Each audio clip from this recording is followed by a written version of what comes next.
우리 권익위 부위원장님께서 지난 16일에 이례적으로 이재명 대표 테러 직후에 헬기 운송한 것에 대해서 법 위반 여부를 조사하면서 착수했다는 브리핑을 했어요.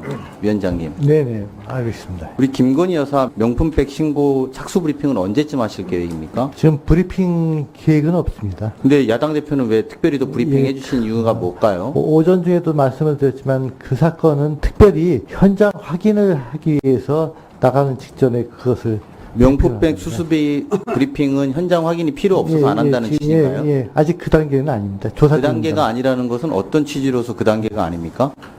지금 저희가 알기에는 신고자에 대해서 추가 자료를 요청하고 있는 그런 상태인데 추가 자료를 들어온 게 없는 것으로 그렇게 알고 있습니다. 영상이나 이런 것만 봐도 충분히 자료가 있는 것 같은데요. 좋습니다. 김건희 여사의 명품법 수교는 외교관계에서 받은 선물이라고 정부 부처가 확인해 준 적 있습니까?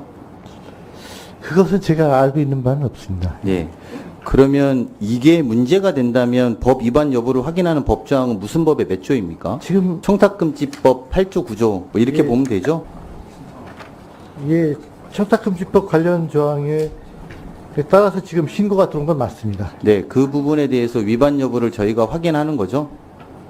예, 물론 뭐 권익위에서 그것을 공직자는 이거에 따라서 신고하게 돼 있는데 보통은 이제 이럴 경우에 공직자와 배우자일 경우에 공직자라는 것은 대통령이 되는 거고 대통령 그 기관에 신고해야 되니까 대통령실에 신고해야 되는데 그런 여부는 권익위에서 확인했습니까? 아직 확인은 못했습니다. 확인 못 하셨습니까? 여당에서 외국인에게 받은 선물이라고 외교물품처럼 국고에 기속해야 된다고 방어하던데 권익위원장님 청탁금지법상에 금품을 제공하는 자의 국적 제한이 있습니까? 외국인들한테 받으면 괜찮나요? 오전에도 강민구 의원님이나 그 윤한호 의원님 말씀대로 이것이 이제 기본적으로는 대통령실 받은 거가 되면은 대통령실의 뭐 그 절차에 따라서 대통령 기록물 관리에 관한 그 절차에 부분 따라서 결국은 그게 직무와 관련됐는지 여부도 중요한 것 아닙니까? 예, 맞습니다. 근데 그렇습니다. 어쨌든 국고에 기속되는 것으로 이렇게 지금 아니 그거는 이제 대통령 기록물에 대한 처리 문제이고 네네. 저는 청탁금지법에 대한 문제를 여쭤보고 있는 거고요. 청탁금지법에 관련해서는 직무와 관련돼서라고 한정되어 있는데 그 직무라는 것은 외교통상 업무 관련해서 업무 수행을 전제로 하는 건데 이번이 뭐 명품 핸드폰 받으면 미국과의 관계 개선을 위해서 받은 겁니까? 그건 확인한 바가 없습니다. 확인한 바가 없는 겁니까? 관계 개선을 위해서 받은 건 아닙니까? 그건 객관적인 이야기를 여쭤보는 겁니다. 그래서 제가 그리고 어쨌든 비밀 누설의 금지에 관한 조항도 있기 때문에 제가 말씀드릴 수 있는 건 아닌 것 같습니다. 비밀 노설의 문제가 아니죠. 이 문제는 제가 그냥 여쭤보는 게 새로운 비밀을 말씀해달라는 게 아닙니다. 이게 미국과의 관계 개선을 위해서 명품백을 받은 거냐라고 해석할 여지가 있다면 직무와 관련한 것이 맞는 것이고 직무와 관련한 것이 맞다면 청탁금지법 위반이 아닌 것이고 네, 그럴 지금- 경우에는 대통령 기록법에 의해서 받는다는 논리가 성립됩니다만 청탁금지법 위반 사항에서는 직무와 관련해서 받았을 경우에만 해당되고 미국 국적을 가진 사람이 줬기 때문에 명품백을 아마- 받았다라면 그것은 미국과의 관계 개선을 위한 명품백이었냐는 걸 여쭤보는 건데요. 그 대통령과 대통령 가족이 받으신 것은 일단 그것은 다 국고에 기속되는 것으로 그렇게 그런 또 아니, 그러니까 논의가 기록법만 계속 말씀하지 마시고요. 우리가 법안이 그런 국고에 기속되는 기록법에 대한 기준들이 있는 것처럼 청탁금지법의 기준도 있는 것 아니겠습니까? 그 존경받는 판사를 지내신 분께서 아니, 그런 법원의 판결을 한쪽으로 몰아서 정리하는 거는 아니, 정치적 해석과 다름 아니라는 걸 말씀드리기 위해서입니다. 자세히 검토를 못했습니다만 제가 뭐 아시다시피 취임한 지 지금 한 19일 차인데 자세히 검토를 못했습니다만 어쨌든 양법의 어떤 또 충돌이랄까 좀 그런 것도 있을 수는 있을 것 같습니다. 그것은 위원장님, 제가 오늘 뭐 말씀을 들어보면 아직 많이 말씀이 있으신데 이런 사안은 전 국민적 관심 사안이고 이재명 대표의 퇴로는 그렇게 빨리 브리핑하면서 왜 이 문제는 불사하지 않는지 국민들이 궁금해하는 예. 건데 빨리 알아보시고 브리핑도 부탁드리겠고요. 그리고 이 문제의 해석도 적극적으로 해석해 주시기 바랍니다. 예. 네, 수고하셨습니다.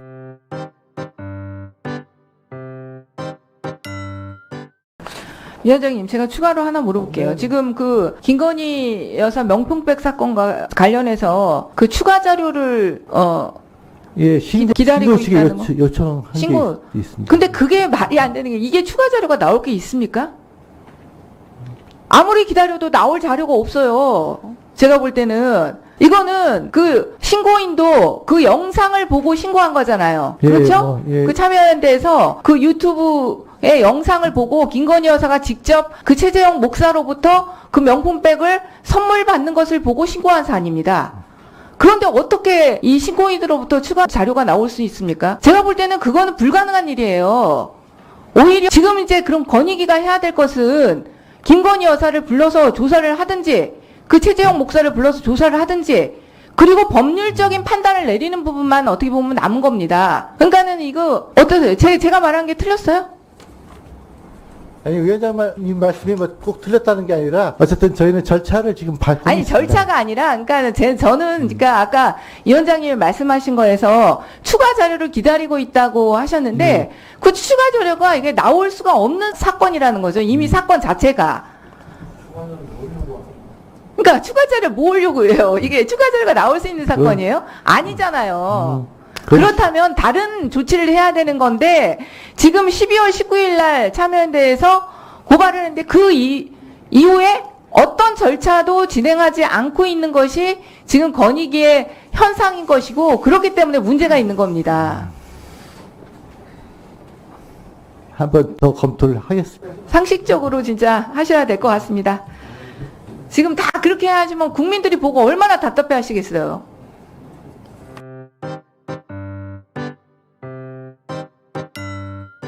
저 홍콩 H주스 ELS 손실 관련해서 여쭙겠습니다. 금감원장님하고 금융위원장님한테 주로 질의드리겠습니다. 우리가 19년 말에 DLF 사태 이후에 금융당국이 상품 규제 또 투자자 보호를 위해서 제도를 마련하고 여러 대책도 냈는데 또 비슷한 사항들이 발생돼서 매우 유감스럽게 생각합니다. 이번에 은행들을 중심으로 검사 과정을 보고 있는 것이 한 세 가지 정도 같은데요. 하나가 불안전 판매 여부, 두 번째가 판매 의사 결정 프로세스, 세 번째가 은행 내부 성과지표가 판매 확대를 유도하게 설계됐는지 이런 것으로 알려졌습니다. 금감원장님께 먼저 여쭤볼게요. 불안전 판매는 한참 검사 중이고 건건히 구제봐야 돼서 뭐 하긴 합니다만 일반 국민들이 잘 모르실 것 같아서 여쭤봅니다. 은행들이 이번에 문제되고 있는 일회 상품 판매하면서 고객과의 판매 과정을 녹취하는 건 의무사항인가요? 예, 녹취 절차들을 적어도 형식적으로는 갖추려고 노력한 건 맞습니다. 아, 내용적으로는 안 갖춥니까? 형식적으로만 갖추고 실제로 의무사항이면 내용적으로나 실질적으로 해야 되는 게 아니고 형식적으로만 갖춘다는 말씀입니까? 그러니까 실질적으로 보호장치를 갖췄는지가 지금 검사 내용 중에 주된 그 쟁점 중에 하나입니다. 그러면 녹취는 안 돼 있어도 된다 이런 취지인가요? 아니면 녹취가 되어 있다는 말씀인가요? 예를 들어 영업장에 방문해서 전 과정이 녹취가 돼 있는 경우에는 권유부터 예를 들어 뭐 이런 것까지 다 알 수 있는데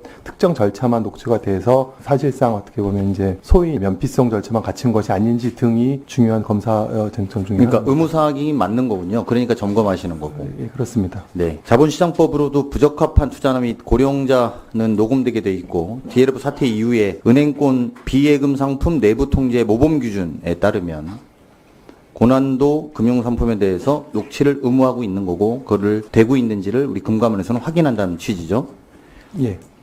녹취가 없으면 문제가 되는 거고 녹취가 있다면 불안전 판매 여부를 확인하기 위해서 사실관계는 빨리 확인할 수 있겠네요.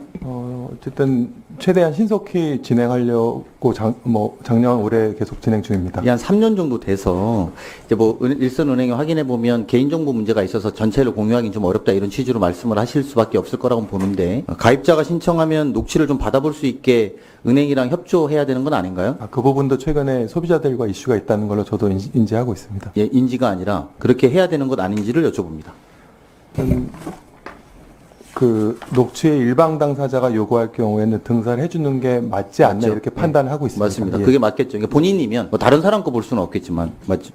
그게 맞는 것 같고 은행에서 그렇게 할 수 있도록 또 우리 금감원장님 좀 지켜보시고 좀 독려하셔야 될 것 같습니다. 일부 언론에서 제가 이렇게 그런 이야기를 봤는데요. ELS 상품 재투자, 롤오버 할 때 은행들이 투자자에게 위험 고지를 다시 했어야 한다. 이게 사실입니까? 롤오버라 하면 이제 만기 이후에 유사 상품을 가입할 때 그걸 말씀. 3년이 만기인데 6개월마다 이렇게 한 번씩 재투자에 대해서 위험하다. 지금 상황이 좋지 않다. 이런 것들을 투자자들에게 위험 고지를 했어야 되는 것을 확인하고 있는지 여쭤보는 겁니다. 예, 상품 판매로 볼 수 있는 단계라면 당연히 동종 유사 상품이라도 그 의미가 적용됩니다. 그러면 현재 은행에서 우리 금감원에서 공무원에서 파악하고 있는 것은 위험 고지를 충분히 알렸다고 파악하고 있습니까? 그 부분은 결국은 이제 뭐 어쨌든 검사의 대상이 돼서 지금 단정적으로 말씀드리기는 어렵습니다만 문제 제기하신 부분들을 유념해서 봐야 된다고 여러 가지 이제 자원을 투입해서 진행 중입니다. 좋습니다. 그러면 그것도 지금 검사 과정에 있으니까 추후에 우리가 확인해 볼 수 있다 이런 취지인 거죠? 어쨌든 적어도 저희가 검사를 서둘러서 가능한 한 2월 중에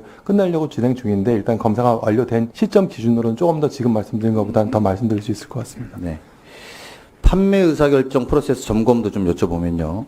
은행 모범 규준에 따르면 비금융 예금상품위원회에서 상품 판매 적정성 뭐 이런 것들을 리뷰하게 돼 있고 이번에 문제되는 은행에 이런 다 위원회가 있고 또 작동되고 있죠. 어쨌든 본점단의 그 정책적 차원에서의 의사결정 부분도 저희가 주된 검사 대상으로 삼고 예, 있습니다. 저희도 확인해 보니까 저희 원실에서도 뭐 국민은행, 신한은행, 하나은행 다 위원회를 갖추고 있고 매달 회의를 수시로 하고 있는 것으로 확인했습니다. 근데 이 위원회에서 판매 방법을 결정할 뿐만이 아니라 판매 후 사후 관리 모니터링 그리고 피해가 있는 경우 대응 방안도 마련하게 돼 있던데요. 대응 방안으로 무엇을 마련하고 있는 것으로 우리 금감원장님 알고 계십니까? 오래됐잖아요, 이 이슈가. 그래서 여쭤보는 겁니다. 이제 각각의 운영 내용들이 소비자 보호의 실질적 어떤 실효적 장치를 갖췄는지 자체가 지금 검사의 대상이 되기 때문에 그분들 입장에서는 뭐 이러저런 걸 했다고 지금 어떤 형식적 절차적인 것들은 제시를 하고 있는데 저희가 그게 실효적인 장치인지를 지금 보는 게 주된 쟁점 중에 하나입니다. 물론이죠. 아니 그 형식적인 절차는 이전에도 우리 우리은행 DLF 사건 때 형식적 절차에 대해서는 제도적으로 만들어서 이후에 금융위원장한테 여쭤보겠지만 형식적 절차가 본질은 아니고 이것들이 피해가 있는 경우에 대응 방안이 어떤 게 조치된 게 있는지 다만 이제 DLF 이후 19년 이후에 저희가 20년 이후에 시행했던 다양한 뭐 영업행위 규준이라든가 말씀하셨던 모범 규준들이 있기 때문에 금소법도 있고 좀 더 강화된 기준들이 있기 때문에 그거에 대한 개별적 점검이라든가 요건 부합 여부를 따져봐야 될 것 같습니다. 그러면 아직까지 피해가 있는 경우에 대응 방안을 마련한 은행은 없다 이렇게 봐도 됩니까? 지금 답변하시는 취지는 피해가 있을 경우 대응 방안을 마련한 은행도 있다 그 그런 대응 방안이 건지 만약에 이제 내부적인 절차의 일반론을 얘기하는 거라면 그런 것들은 은행 중에 그 마련한 데가 있고요. 다만 이제 실효적으로 지금 발생한 손실에 대해서 어떤 배상을 할지 보상을 할지에 대한 이슈라면 그것들은 지금 현재 진행 중이라고 이렇게 그러니까 형식적인 건 안 할 수가 없죠. 저희도 확인했는데 매달 하고 있었고 수시로 한다라는 건 제가 아까 모두에 말씀드린 것처럼 맞습니다. 확인되고 예, 있는데 맞습니다. 제가 궁금한 건 금감원장님 실효적으로 하는 은행들이 있었느냐를 여쭤보는 겁니다. 그거는 계속 확인 중입니까? 아니요, 검사 이후에 그리고 조금 더 지금 단계에서는 뭐 특정 은행이라든가 특정 케이스에 대해서 결론적으로 말씀드리긴 조금 시기상조인 것 같습니다. 네. 수고하셨습니다.